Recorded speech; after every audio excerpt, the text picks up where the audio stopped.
1, 2. Hello, welcome to the Facebook Report with James, the boozy pundit.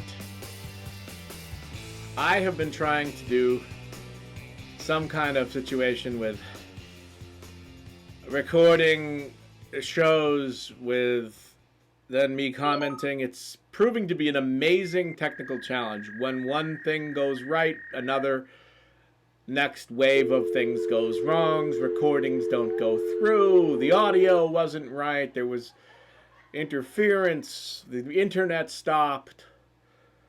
I got a call. I got interrupted. I got in arguments. Like, there's been every single thing to prevent me from doing this. And then I might end up with a copyright infringement at the end of the day. I don't imagine there'll be that many people watching, but it could get auto-flagged if I'm going to be grafting content from WGBH or CNN. So what I'm going to do is sit here and talk. I'm going to talk about today's issues. I'm going to have a beer. Today's selection is Blue Paw, which is not necessarily a highfalutin craft beer, but it is very good for a blueberry, if you like blueberry.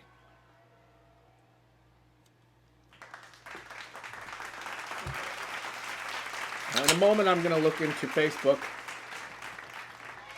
and check my notifications, but there's been several arguments raging today. So we're debating this issue of the peaceful transfer of power, right? So apparently Trump was in a press conference, and I haven't actually seen the entire clip, but, you know, he essentially got baited into several questions, or several reporters were all driving at this issue of, will he accept the election results? And of course, Trump being Trump doesn't have an elegant response. He kind of leaves out a big meatball out there that, hey, he might contest the results, or he might not honor the peaceful transfer. So then everyone in the media runs to the computer and writes the same alarmist story about Trump not accepting the results. But as I've pointed out, do not every candidate reserves the rights to contest the election, especially if they think there's irregularities, right? Now, I end up being in the position to defend Trump just because the criticisms against Trump are so unreasonable and so sort of monolithic, and everyone is singing from the same sheet of music, and everyone is like on message with the same story at the same time. There's bias everywhere. There's gaslighting about the Russia collusion narrative. I got in a whole debate about people with people about how, you know, they're basically not letting go of that. I'm going to put that aside for now. As far as the peaceful transfer of power goes, you know, this is what Trump does. It's amazing that everyone, the media, everyone on Facebook scurrying to go and whine about it and post about it, doesn't see the obvious pattern. This is what Trump does. He doesn't give concise, elegant statements wrapped up in a bow. He leaves some sort of implication out there that feeds into his opposition's worst fears. Oh my God, what if there's a revolution? What if Trump, you know, needs armed guards to come storm in and get him out? What if he doesn't accept the results? You know, didn't this happen in 2000? We had, let's say, a contested election. There were irregularities, right? The hanging Chad nonsense. There were irregularities, right? So I don't it was, let's say, 20 years ago, so I don't exactly recall who might have conceded. I think didn't Gore concede or something, but then took it back. But the bottom line is, every political campaign reserves the right to contest the election results. And usually they come to their senses and, you know, figure it out, or, you know, maybe they don't right out of the gate concede. They kind of hold on, one last hope. Wait, let's recount. I need a recount. I need, you know, other overseas ballots are coming in, or there was a bunch of problems with voting machines in Idaho. So obviously this I haven't studied it to the degree perhaps I should have, but I think this issue with the election, there are going to be problems. It may not be decided immediately, but do we really think Trump is seriously going to like set up with like armed bodyguards and like defend his right to be in the presidency if the Electoral College says he lost and or the Supreme Court? I mean, the Supreme Court will decide the election if there's some sort of big problem legally. Trump's lawyers will be against Biden's lawyers, and maybe each side will have arguments for why they think they won, overseas ballots, mail-in problems. And I imagine that would go to the Supreme Court pretty quick and be decided, right? You know, let's hope there's 9 justices on there so we can have a decision, because that would be potentially a genuine constitutional crisis. If we have an even number of justices and there's a contested election result, what did the Founding Fathers have as the next level of recourse? Does the Secretary of State randomly draw names out of a hat? Hopefully someone can present that answer to me. I don't pretend to have all the answers in any of this. There are always areas I need to know more about. I like to think I'm educable, and if there is more information available that I have not been made aware of, even if it does not dovetail with my preferred narrative, I would like to think I'm open-minded to it. You know, which is very far away from anyone talking about the Russia Gate situation, which ties back into the peaceful transfer of power. So everyone's crying about, oh no, Trump's going to contest the results, or he's going to not allow the peaceful transfer of power.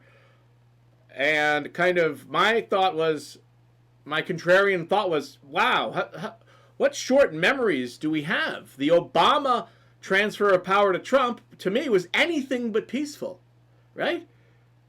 You would imagine that the peaceful transfer of power would not entail phony investigations with faked information, FISA warrants, and Russian disinformation, and an ongoing effort after he got through to continue going with it. Was that the peaceful transfer of power? Because that's a real shitty example. That was a fucking mess. That was a hot mess. So how worried are we supposed to be that is Trump going to, if we should be worried if Trump does what the Democrats did, right?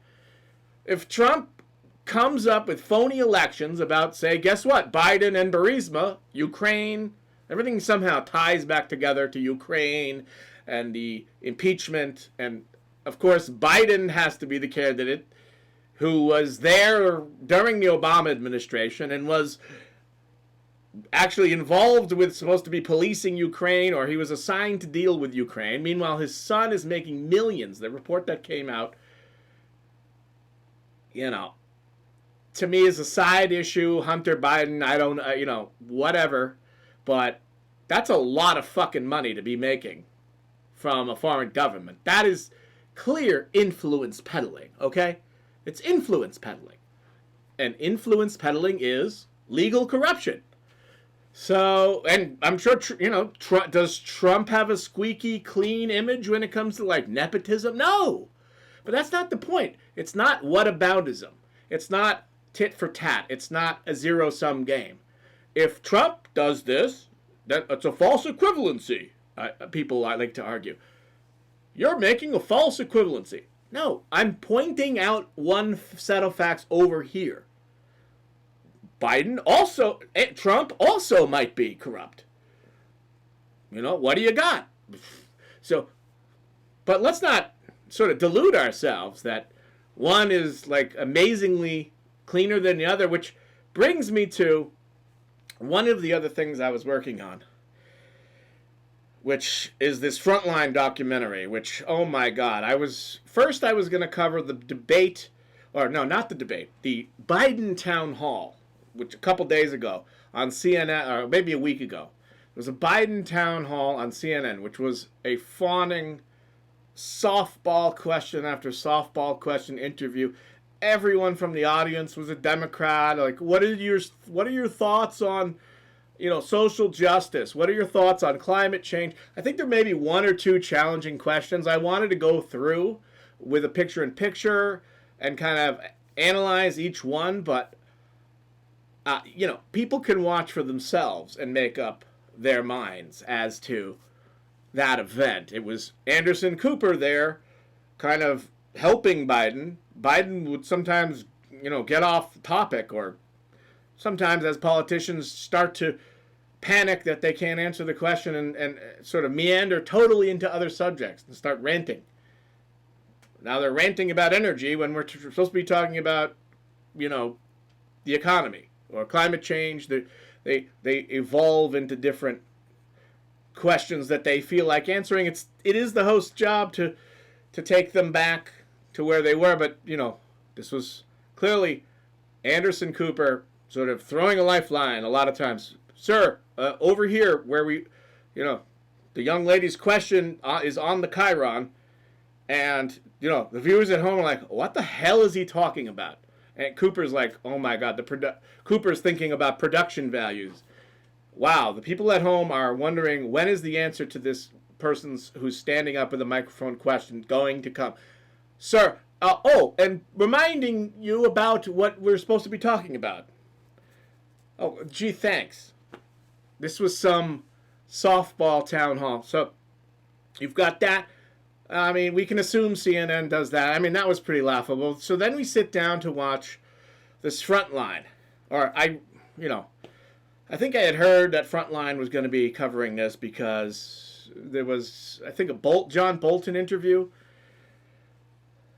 That was supposed to be a big deal. I don't think a lot of that ended up making it into the actual documentary, but they have since published it, which is nice. I got about 5 minutes into that. I mean, it's not a super lively, scathing. There were no scathing Trump, anti-Trump things. It was very foreign policy based, and how the National Security Advisor is supposed to sort of be listened to, and a lot of Bolton's. I imagine it goes on to talk about. Bolton goes on to talk about how basically Trump blew him off. There's a little bit of sour grapes there, but Bolton. I was curious to hear. I'm going to watch the end of it. I was curious to hear his take on Trump. That's an inside look at like the wackiness that must go on.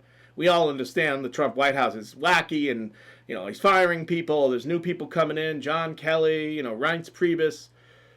There's always tumult. McMaster's was on WGBH the other night, and Mad Dog. I mean, there's just it's a nut house, or there's no organization. He likes chaos, I guess. However, it brings us back to the Frontline documentary, which, by the way, was framed in a way obviously advantageous to the Democrats, to the Democratic candidate, to Biden. I mean, the whole thing was essentially a campaign commercial for Biden, really. And I was hoping to make a video about that and break it down because, give me the list of all the people they interviewed, and I would say probably 75 to 80% are anti-Trump, could be put in an anti-Trump category. Then you had like Rudy Giuliani in terms of screen time. But moreover, the overall vibe and the way they framed the whole thing was all about they went into detail about Trump's background and kind of why he's a bad guy. There was a lot of kind of psychoanalysis, back-to-back pundits talking about how he has no recognizable ability to have intimacy with women, which Mary Trump, saying that, and another anti-Trump writer. echoing the exact same sentiment. There's this big focus on whether or not Trump has intimacy with a what? Like, is that even relevant? Does he have an intimate connection with a woman? Gee, I lose sleep over that. Does the president like worry about, if his wife thinks somehow there's not an intimacy? What the hell? But they were trying to paint the picture of a sociopath, right? So he doesn't care about women, or it's anti-woman. There's an identity politics vibe there, probably. Why don't they ask Ivana Trump about it? Can they ask someone who's not, busily, furiously, feverishly writing anti-Trump screeds? Right? Oh, this woman wrote a whole book, expose about Trump. They based the whole fucking documentary on her, basically. You gotta see this. It's laughable. It goes from Trump is bad, Biden has problems. He had a lot of problems with his stutter, and he overcame that. But he was the football coach. He was the football captain, and he was the class president. And it's a lot of puffery about Biden, and then back to Trump bashing. Essentially, like there's maybe 15% of the whole thing can be construed as pro-Trump. Then it cuts back to Biden, like, one of the segments cuts back to Biden, and it's all JFK memorabilia. Oh, JFK. And there's the announcer, JFK, essentially saying, JFK and Biden have many similarities. They both come from famous families. They both something. Okay, so now Biden is now JFK. They're invoking JFK to get Biden elected. And, Trump is a terrible human being. But, I don't know if the point was ever to mention policy, but there was zero policy discussion. It was all framed as an issue of character, right? Which does matter. You want your president to be of good character, obviously. But this is clearly framed in such a way where that's the footing they want. It was echoing the DNC, which, obviously the DNC was a campaign commercial for Biden, and it was very focused on kind of how he's a victim of circumstance and kind of please feel bad for him sort of thing, and he's kind of a great guy he's got his flaws, but, he's genuine, he's a really good guy, he took the train a lot, man, a bunch of different things that kind of please vote for him because he's been through a lot of stuff, And meanwhile, we're waiting for what is his tax policy?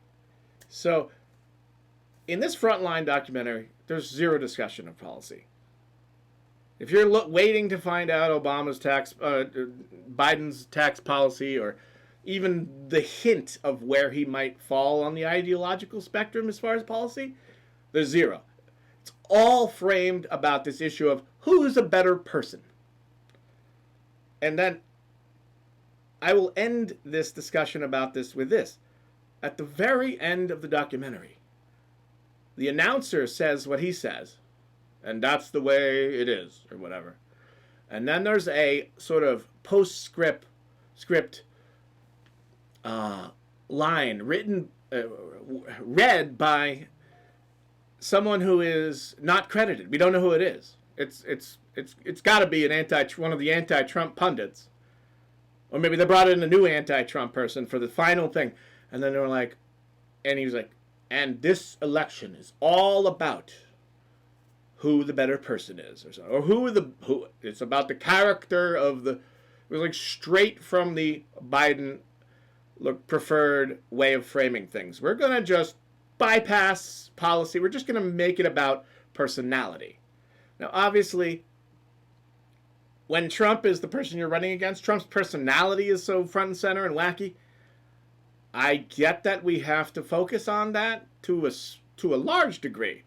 But to do an entire documentary entitled The Choice, which one are you going to pick? Like, you're going, ostensibly when you go into it, you're thinking, okay, they're going to do an even-handed presentation of, a relatively even-handed presentation would have been nice, of kind of a holistic view of the candidates, but it's very going into their background and, reading between the lines, Trump is a psychopath. Trump is a sociopath. His dad was a jerk.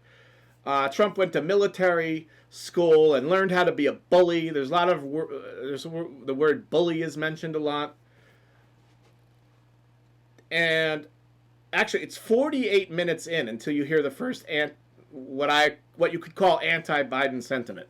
It's Peggy Noonan talking about, I think it's how Biden doesn't have, let's say, a raison d'etre. Biden casts about in his initial presidential run. Like, what is his platform? He looks around for it, and Peggy Noonan says, and it looks cast about. That's about as negative as we get almost the whole documentary. But I do go into the Neil Kinnock thing, but it's soft-pedaled.